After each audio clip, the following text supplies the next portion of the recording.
Monica Pelisa mwindanayo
de Dieu, le Père, le Fils et le Saint-Esprit.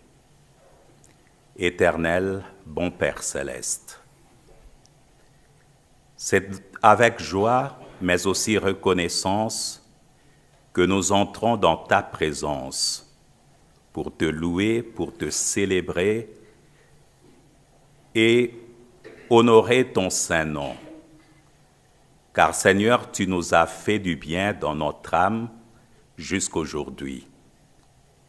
C'est toi qui nous as appelés à ton œuvre. C'est toi qui nous as aimés avant même que nous puissions t'aimer. C'est aussi toi qui nous as, Père bien-aimé, accordé le salut à travers le sacrement de ton Église. Merci infiniment de cet amour que tu nous as toujours témoigné. Et ce jour de l'Avent, nous voulons aller de lumière en lumière pour aller vers la grande lumière de Noël, qui nous attire déjà et qui nous permet aujourd'hui déjà de commencer à allumer nos lampes dans nos cœurs, afin que, Père bien-aimé, l'obscurité puisse se reculer de plus en plus. Car en préparant Noël, nous méditons aussi profondément sur le retour de ton Fils Jésus. Car il est déjà venu et il a promis, il reviendra. Il est venu, il est né parmi les hommes. Il est venu, il nous a apporté son évangile. Il est venu, il nous a libérés de tout le poids du péché et de la mort éternelle. Il est venu, il a donné sa vie afin que nous puissions être sauvés. Et aujourd'hui, nous sommes heureux, reconnaissants, parce que, mon Père, tu as tout donné, tu as tout fait pour nous, pour notre âme et pour notre vie. Nous sommes heureux et joyeux d'aller encore de plus profond avec toi, car cette histoire que nous connaissons avec toi, bon Père, c'est une histoire de la vie éternelle. Une histoire qui ne s'arrêtera jamais sur cette terre, mais qui, Père bien-aimé, ira encore plus profondément, éternellement, dans le royaume des cieux, mais aussi auprès de notre Seigneur Jésus-Christ. Permets-nous ce jour de pouvoir penser et prier pour les éprouvés de ce monde, car ils sont nombreux. Il y a plusieurs éprouvés, beaucoup de sortes d'épreuves que les uns et les autres portent, bon Père. Ceux qui sont malades en premier, ceux qui ont perdu un être cher, qui sont inconsolables, ceux peut-être aussi qui sont dans une déception qui les brise jusqu'aujourd'hui, ceux qui cherchent et qui ne trouvent rien. Père, nous intercédons en leur faveur. Accorde-leur la paix tout d'abord, parce qu'à partir de la paix, ils peuvent déjà retrouver la force. Nous intercédons, Père bien-aimé, aussi pour les autorités qui nous gouvernent. Accorde-leur la sagesse. Père, tu vois, encore une fois, il y a l'angoisse qui s'installe à cause de cette pandémie. Nous nous sommes déjà dit que tout est déjà au complet. Nous sommes à la sortie de cette crise. Mais chaque jour, nous entendons que de nouvelles qui viennent encore apporter un peu plus d'angoisse, de peur. Mais Seigneur, enlève cette inquiétude, mais donne-nous la crainte plutôt de pouvoir respecter ce qui nous est prescrit. Permets-nous d'être le pied sur terre, de pouvoir suivre les instructions et d'obéir afin que nous puissions nous protéger et protéger ceux qui sont autour de nous. Père, maintenant, nous ouvrons nos cœurs à ta parole, afin que nous puissions la saisir, la comprendre, mais aussi suivre, Seigneur, la voix de ton Seigneur qui nous parle à travers les hommes faibles que nous sommes. Père bien-aimé, unis-nous maintenant avec nos porteurs de bénédiction, notre apôtre patriarche, notre apôtre de district, mais aussi notre apôtre, ces hommes de Dieu qui ont intercédé et prié pour nous. Et accorde-nous maintenant ta parole au nom de Jésus. Amen. Amen. Ce matin, nous avons une parole biblique que nous lisons dans l'Évangile selon Luc, le chapitre 1, le verset 68, 74 et 75. Parole que je vous lis. Béni soit le Seigneur, le Dieu d'Israël, de ceux qu'il a visités et racheté son peuple, de nous permettre, après que nous serions délivrés de la main de nos ennemis, de le servir sans crainte, en marchant devant lui dans la sainteté, dans la justice, tous les jours de notre vie. Jusque-là.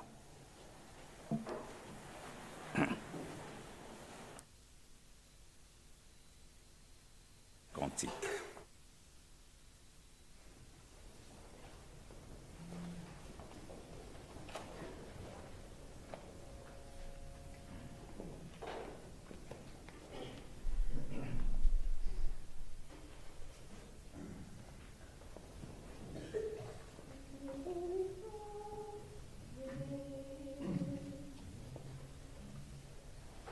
Réjouis-toi, peuple de Dieu, car sa grâce est intarissable. Voici venu l'ambassadeur, consolateur des âmes. L'amour de Christ nous presse. Soyons équilibrés. Seigneur, nourris les siens dans l'apostolat.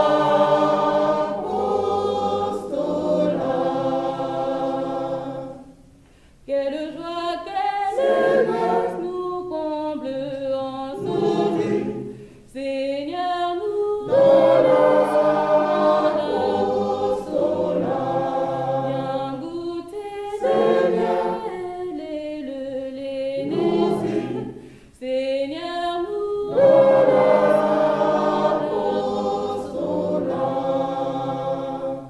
Chantons l'amour du Père, rempart de notre vie, nos âmes bénies.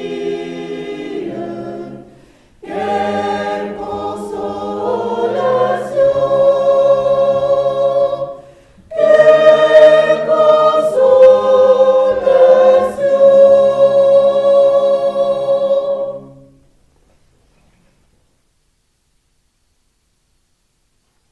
Merci la chorale. Chers bien-aimés, chers frères et sœurs, chers invités, vous qui êtes ici présents, mais aussi tous ceux qui sont reliés ce matin, je vous souhaite à tous la bienvenue dans la maison de Dieu. Merci. Nous formons tous une seule assemblée autour de la parole de Dieu. Que nous soyons ici présents, que nous soyons plus loin, mais tous ceux qui suivent la parole ensemble partagent aussi le même pain partagent la même assemblée. Et nous sommes heureux d'être ici présents. Aujourd'hui, c'est le premier dimanche de l'Avent. Avant, qui est une période de préparation pour Noël, mais aussi une méditation, une période de méditation pour le retour de notre Seigneur Jésus-Christ. Ça a toujours été dans cet esprit de préparation de Noël, mais plus aussi une méditation du retour de notre Seigneur Jésus. Parce que c'est la période où nous devons de plus en plus encore penser à cette parole que Jésus a dit, « Je m'en vais auprès de mon Père et je reviendrai ». Il est déjà venu pour la première fois, il est venu sur cette terre et il a accompli sa mission. À la fin, il a donné sa vie afin que nous puissions être sauvés. Et ensuite, il est monté au ciel. Mais avant de monter, il a laissé cette promesse que nous attendons, que le monde attend depuis qu'il est monté. Il nous a promis qu'il reviendra. Beaucoup de promesses qu'il avait laissées se sont déjà accomplies. Et nous savons aussi, dans notre intime conviction, que cette promesse se réalisera. Christ reviendra et nous allons jamais plus nous séparer avec lui. Bien-aimés frères et sœurs, laissons-nous conduire toujours par cette espérance du retour de notre Seigneur Jésus. Bien chers frères et sœurs dans le Seigneur, ce matin, il est question de Zacharie, comme vous avez entendu. C'est le cantique de Zacharie qui est le fil conducteur de la parole de ce matin. Zacharie, qui est-il? C'est un prêtre, un sacrificateur dans le temple de Jérusalem. Voilà que c'est un homme qui était au service de l'Éternel, qui servait donc son Dieu. Et pendant qu'il servait, un ange vient lui apparaître. Un ange lui apparut, et ainsi l'ange Gabriel lui a annoncé une promesse, qu'il va avoir un fils.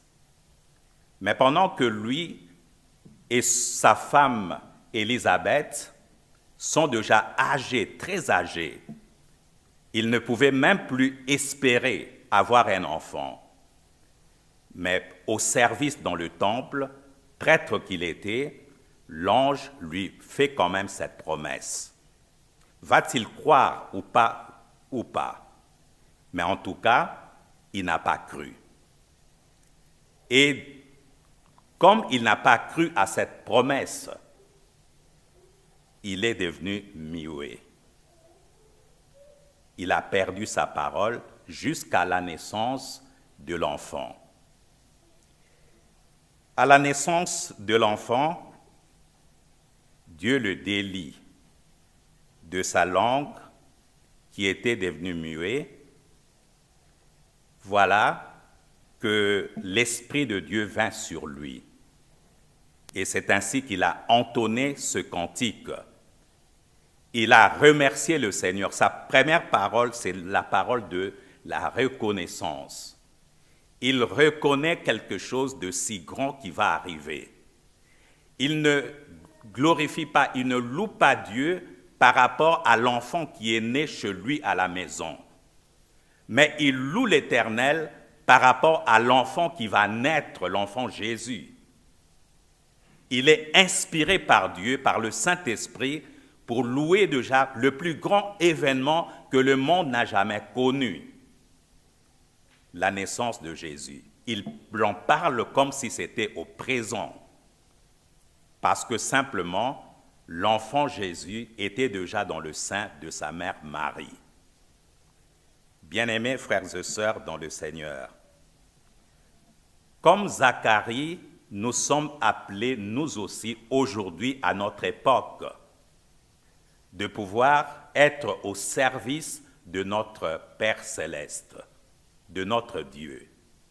Quand nous venons dans la maison de Dieu, quand nous venons au service divin, nous venons louer, glorifier l'Éternel et surtout être reconnaissants de ce qu'il nous a donné, son propre Fils Jésus-Christ, qui est venu sur cette terre pour toi et pour moi, afin que nous puissions être sauvés. Il veut tout le temps nous sauver.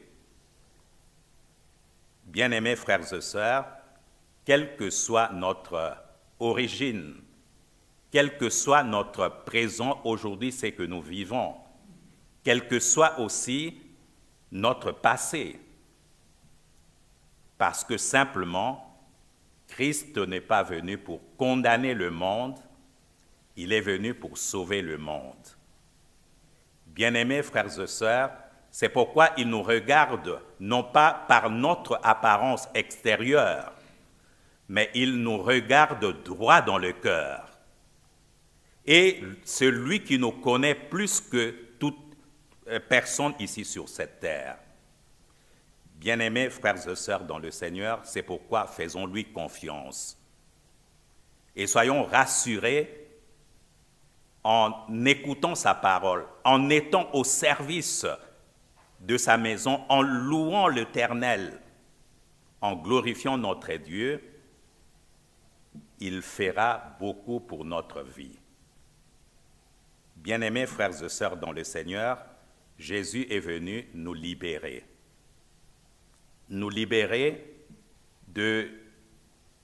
du péché, mais aussi de la mort éternelle. Étant maintenant libérés, nous sommes vraiment libres en Christ parce que nous l'avons accepté comme sauveur et maître. Nous avons accepté son œuvre. Comme aussi le peuple d'Israël qui se réunissait souvent dans le temple, où ils avaient l'occasion qui leur était donnée de pouvoir louer l'Éternel. Les familles montaient, chaque famille montait vers Jérusalem. Nous connaissons encore l'histoire. Et souvent se réunissaient dans le temple pour aller louer leur Dieu, pour aller bénir leur Dieu et sanctifier son saint nom. Mais ils apportaient aussi leurs sacrifices, qu'ils apportaient toujours avec beaucoup de joie. Bien-aimés frères et sœurs, et ainsi l'Éternel les a toujours richement bénis.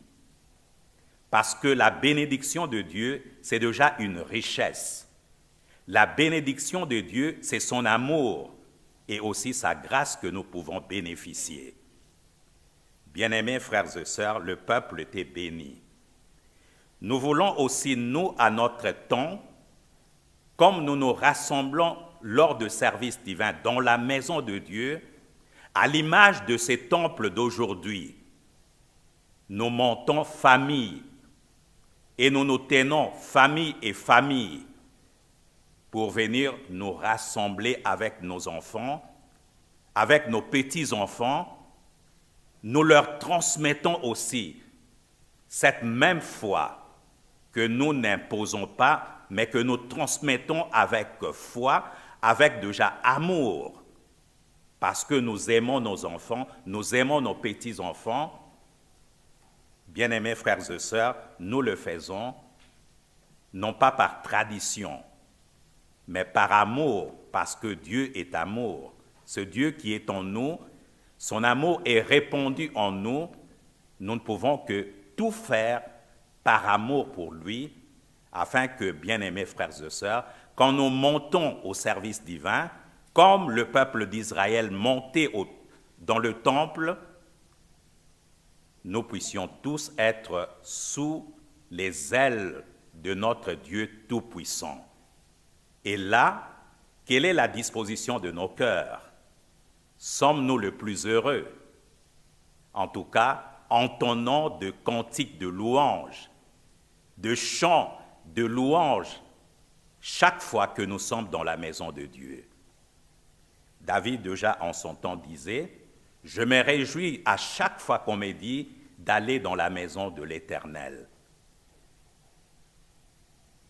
Cette parole peut-elle être aussi pour nous un appui de notre vie de foi? Chaque fois qu'on nous dit « Allons dans la maison de l'Éternel, au service divin », allons avec de chants de louanges, quelle que soit la situation que nous vivons. Bien-aimés frères et sœurs, car l'Éternel est là pour nous bénir. L'Éternel nous a envoyé son Fils Jésus, c'est le sujet de notre reconnaissance. Il nous a délivrés de la mort éternelle, il nous a donné le salut, afin que la vie éternelle puisse nous être donnée. Bien-aimés frères et sœurs, par la foi, nous avons été baptisés d'eau et d'esprit. Et aujourd'hui, bien-aimés frères et sœurs, nous nous préparons aussi, lorsque nous venons au service de l'Éternel, pour le servir, pour le louer, pour le bénir, ne fût-ce que le chant que nous chantons, bien-aimés frères et sœurs, c'est déjà un service, la reconnaissance que nous lui disons à travers cette reconnaissance. Bien-aimés frères et sœurs, soit toujours pour nous un moment de bonheur. Bien-aimés frères et sœurs dans le Seigneur, au service de l'Éternel, visuellement, lorsque nous entrons dans la maison de Dieu et que nous prenons notre place, que nous méditons en silence et que nous prions, nous lui parlons déjà et nous lui soumettons notre vie et la vie de ceux qui nous entourent.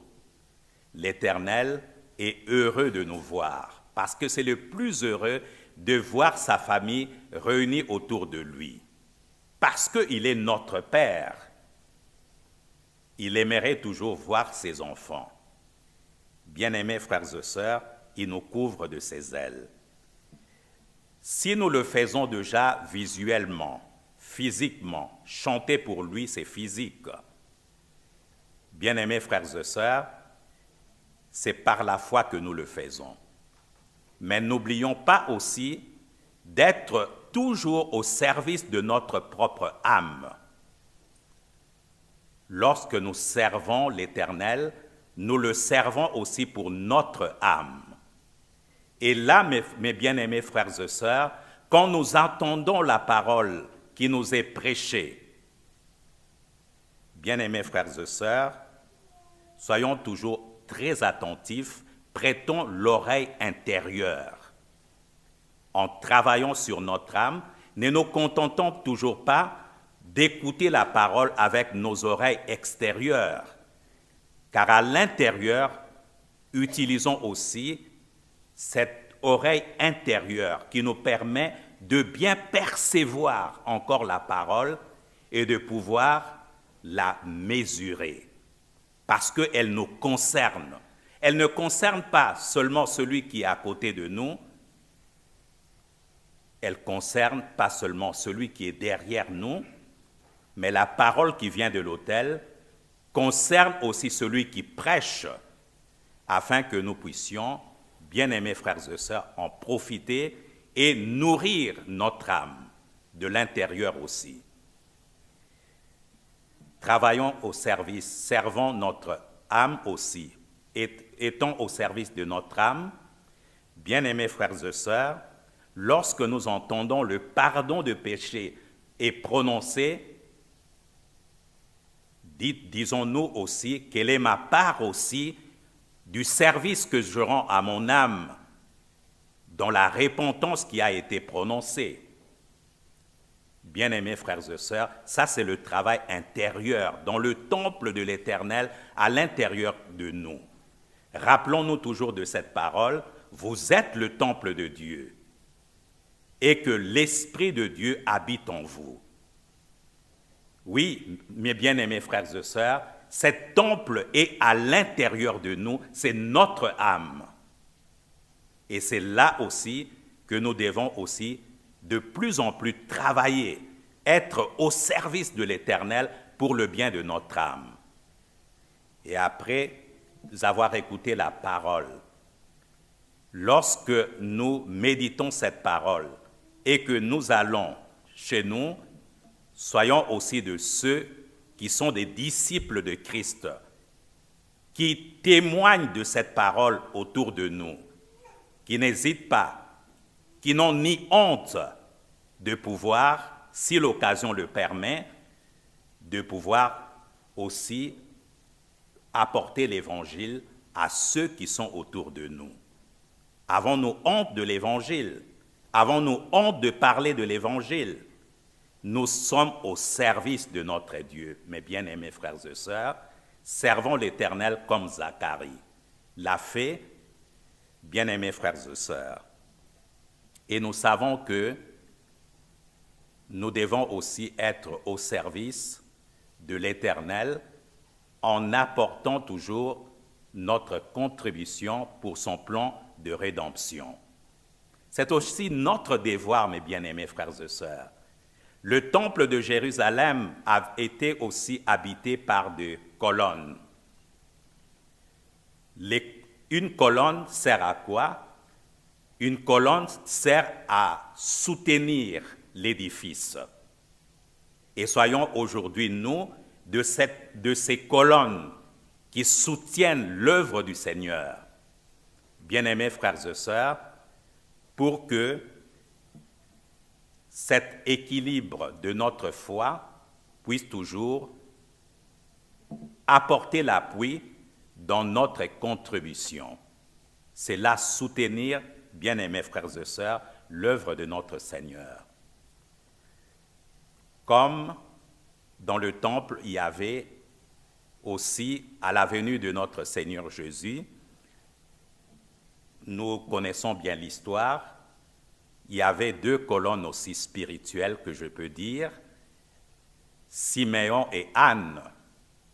Il est dit d'Anne, cette prophétesse, elle était toujours dans le temple, elle servait l'Éternel, elle parlait avec joie, toujours l'avènement de notre Seigneur Jésus, c'est-à-dire la venue de notre Seigneur sur terre.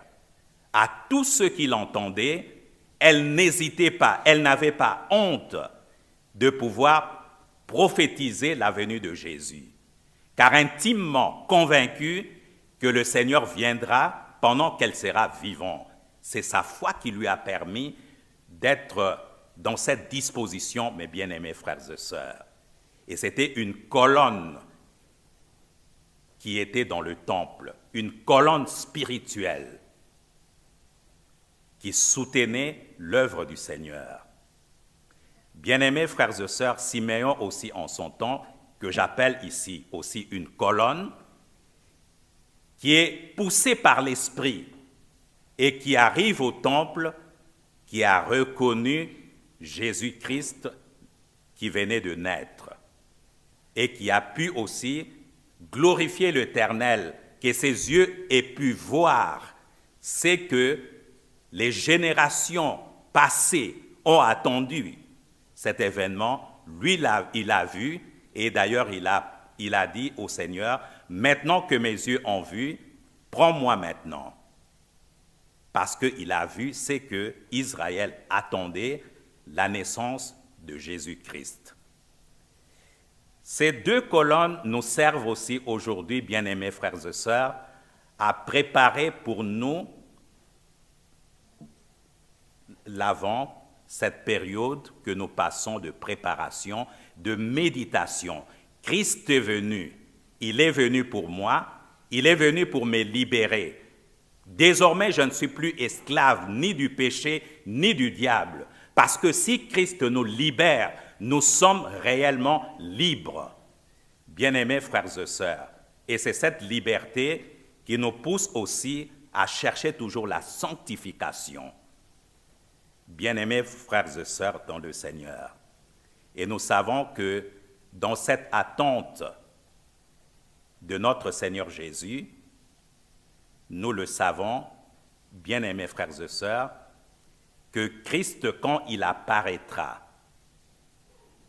dans notre conviction, comme déjà les 2 colonnes que je viens de citer, remplies de cette espérance, Christ nous prendra à lui et il nous conduira dans son royaume.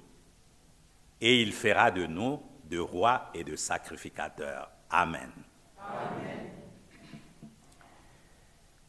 La chorale pourra nous chanter, mais avant tout, j'invite notre prêtre Tumbula, Jean-Claude, conducteur de la communauté de Rouen, à venir nous servir.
Mes chers bien-aimés en Christ, en écoutant la parole de Dieu et notre ancien, comme disait David, l'ancien nous a dit, le roi David disait, « Je suis dans la joie quand on me dit, allons à la maison de l'Éternel. » Et comme Zacharie, louons Dieu, mes frères et mes sœurs, de nous avoir donné un sauveur. Il veut sauver chacun d'entre nous, quel que soit son passé ou son présent. Et ceux qui seront sauvés, mes frères et mes sœurs, vivront dans la communion éternelle avec Dieu sur cette nouvelle terre, mes frères et mes sœurs, dont le mal sera définitivement banni. Mes frères et mes sœurs, Jésus-Christ nous a libérés du péché par sa mort à la croix. Jésus-Christ, mes frères et mes sœurs, nous a affranchis du péché originel. Oui, mes frères et mes sœurs, et maintenant, comme a dit l'ancien, nous sommes capables, mes frères et mes sœurs, de résister à la tentation. Quand nous étions dans le monde, nous étions vivants pour le monde. On s'est manifesté, on s'est montré pour que les gens voient que nous aussi on vit. On s'est comparé aux autres, on vivait dans la concurrence. Mais maintenant que nous sommes venus à Dieu, nous n'avons plus besoin de toutes ces choses-là, mes frères et mes sœurs. Tout cela que l'orgueil de la vie. C'est pourquoi l'apôtre dit que le péché ne règne plus dans votre corps mortel.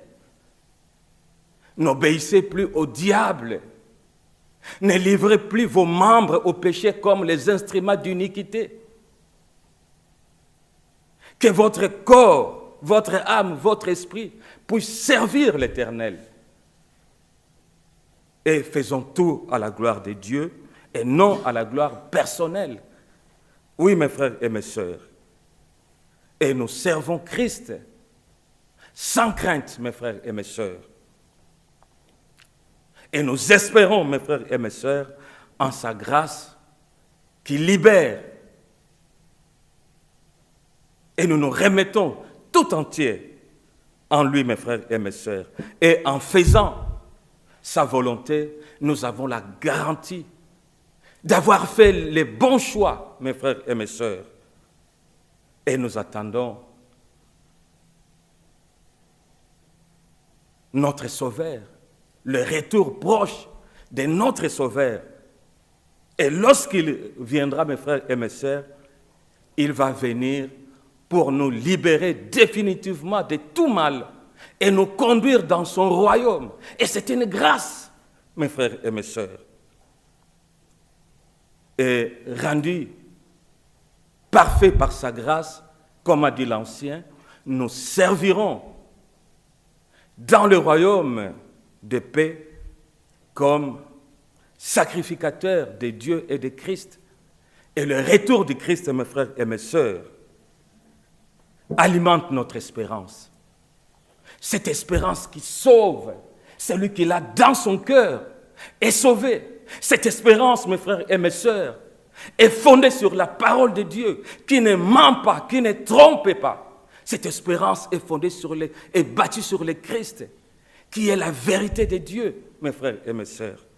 C'est pourquoi je finirai par là. Celui qui bâtira sa maison en Jésus-Christ sera semblable à un homme prévoyant qui a bâti sa maison sur les rocs. La pluie est tombée, les torrents sont venus, les vents ont soufflé, se sont jetés contre cette maison, mais elle n'est point tombée, car elle est fondée sur du béton. Mais celui qui ne bâtira pas sa maison en Jésus sera semblable à un homme insensé qui a bâti sa maison sur le sable. La pluie est tombée, les torrents sont venus, les vents ont soufflé et ont bâti cette maison et sa ruine a été grande. L'équilibre de l'être aimé se trouve en Jésus. La paix véritable se trouve en Jésus. La vie se trouve en Jésus.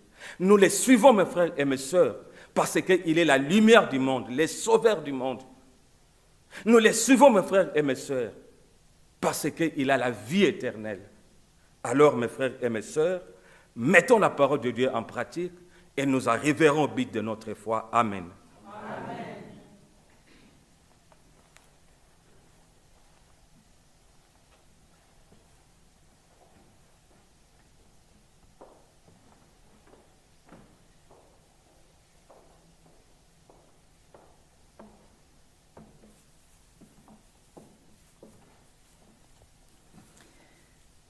La grâce du Seigneur, nous l'avons entendu, elle nous a été offerte. Le pardon, c'est un cadeau. Un cadeau que nous ne méritons pas. Un cadeau dont Jésus nous a apporté le pardon. Il a tout donné et il nous a pardonné. Bien-aimés frères et sœurs dans le Seigneur, en donnant sa vie à la croix, il voulait aussi, par ce geste d'amour, nous pardonner de nos péchés. Il a donné tout pouvoir à ses apôtres afin que l'autorité qu'ils ont, quand ils vont nous annoncer le pardon des péchés, que ce pardon puisse être aussi effectif. Bien-aimés frères et sœurs, car il a dit « À qui vous pardonnerez le péché, il leur sera pardonné ». Le pardon, c'est un cadeau, mes frères et sœurs, que nous devons accepter, que le Seigneur nous accorde.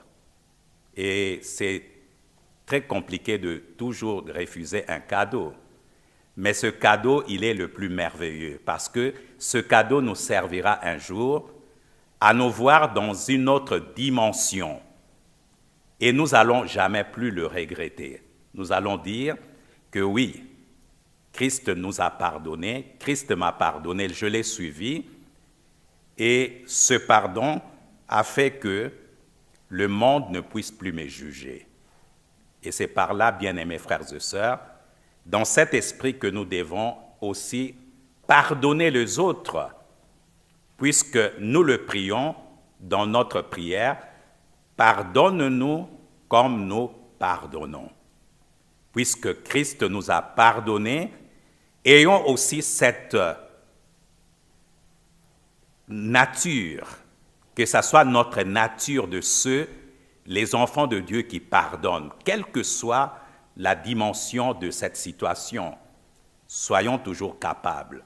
J'étais toujours surpris quand j'ai entendu les différentes familles dans des situations les plus graves dire que je ne vais pas faire comme eux, je préfère pardonner pour me libérer. Parce que celui qui a pardonné se libère aussi, libère son esprit. Et c'est dans ce sens-là que nous voulons aller. Puisque Christ nous pardonne, nous pardonnons aussi. Je vous invite, bien-aimés frères et sœurs, à chanter un cantique pour nous préparer en vue de cette grâce que nous allons bénéficier. Nous chanterons le cantique 266 pour notre repentance.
Lèvons-nous pour prier ensemble la prière de notre Père.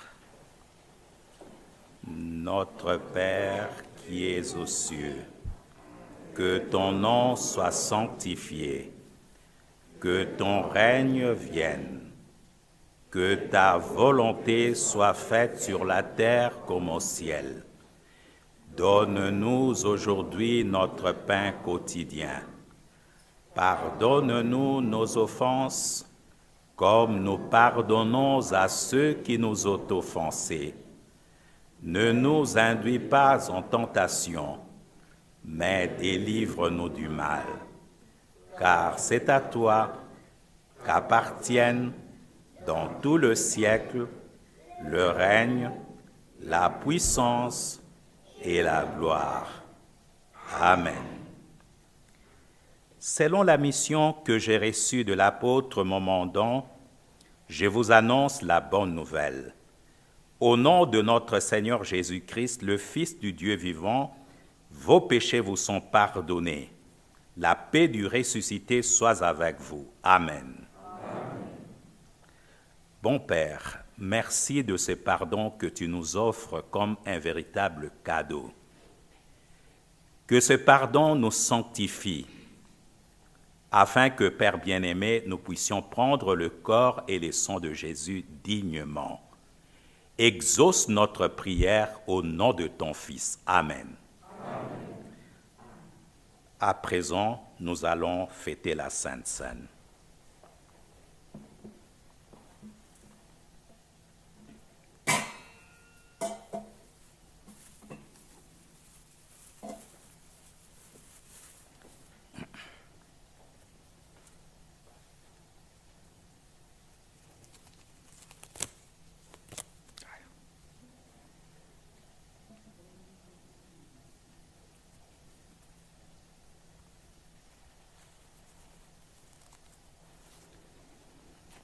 À présent, la table du Seigneur est prête.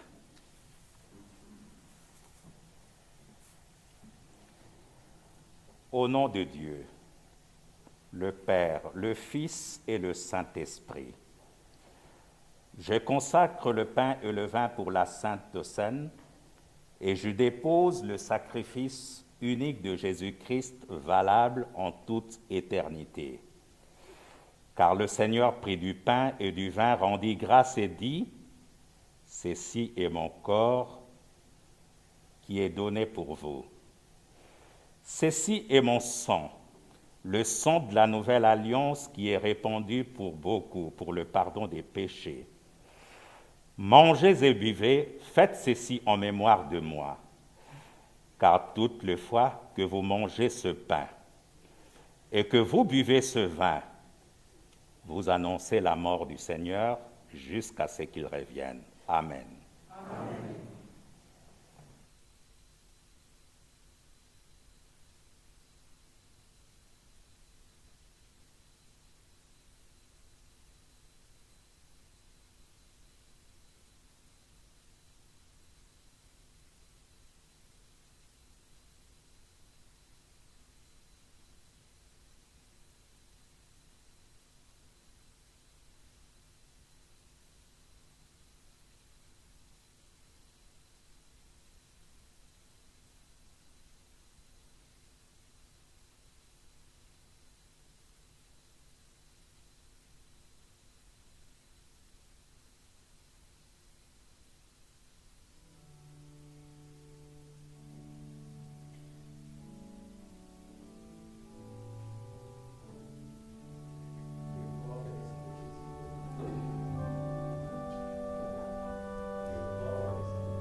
Pour le service de la Sainte Seine, nous chanterons le cantique 297.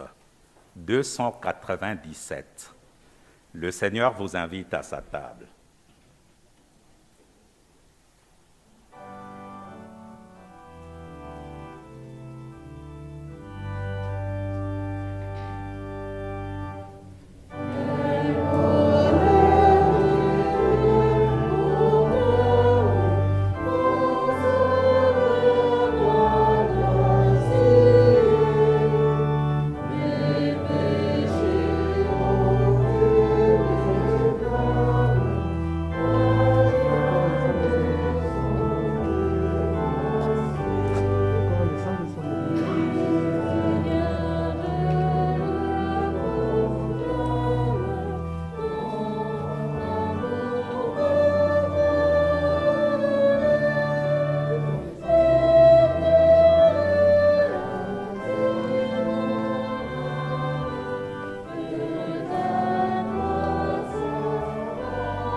Remercions le Seigneur.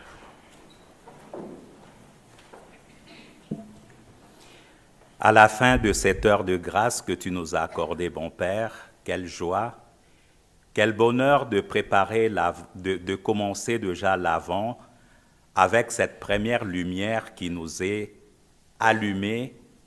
Puissions-nous aussi, bon Père, allumer une lumière dans nos cœurs, aller avec joie, car la lumière symbolise toujours la joie. Nous savons que tout ne va pas bien.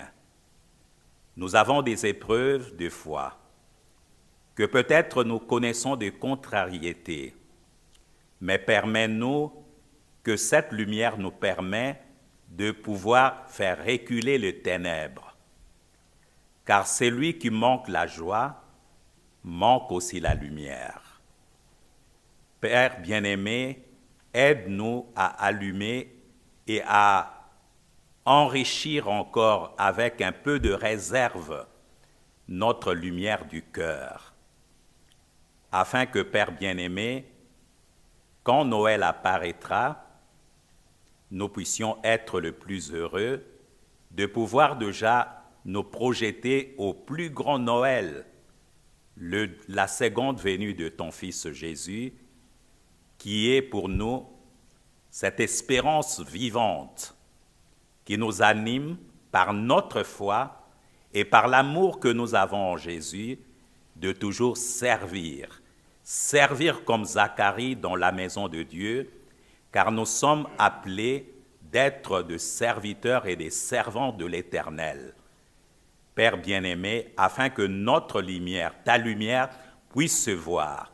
Dans toutes nos villes, les lumières envahissent la ville. C'est déjà un symbole qu'il y a quelque chose qui arrive. Nous ne voulons pas être indifférents aussi à ce qui est spirituel pour nous, la plus grande fête chrétienne. Et la nôtre, vivre Noël, c'est déjà se projeter à l'avènement de ton Fils Jésus. Nous voulons aller avec louange, aller avec reconnaissance, chantons ces cantiques, louons l'Éternel, puisqu'il vient, et il vient nous délivrer de tout ce qui peut nous lier encore ici sur cette terre. Accorde-nous sur le chemin de retour la protection de tes anges. Bénis les offrandes que tes enfants t'apportent pour aussi soutenir l'œuvre de rédemption. Ils le donnent avec cœur, Père bien-aimé, et rends-leur au centuple par la bénédiction. Exauce notre prière au nom de ton Fils. Amen. Que la grâce de notre Seigneur Jésus, l'amour de Dieu le Père et la communion du Saint-Esprit soient avec vous. Amen.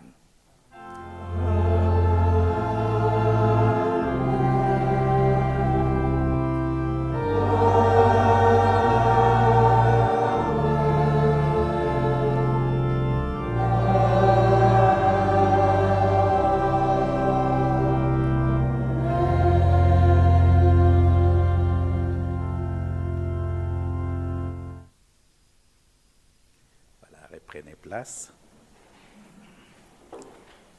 Avant que la chorale chante, je voudrais saluer tous ceux qui sont liés, qu'on ne voit pas. Ce n'est pas parce qu'on ne le voit pas qu'ils n'existent pas. Posons-nous toujours la question. Il y a 2 fois, nous avons des services divins en faveur de défunts, nous le voyons pas. Et là, c'est nos frères et sœurs qui sont aussi reliés avec nous, qui vivent le service divin. Ce n'est pas parce qu'on ne le voit pas qu'il n'existe pas. Mais en tout cas, là où ils sont, nous le saluons de tout cœur et nous leur faisons un gros bisou. Chorale, s'il vous plaît.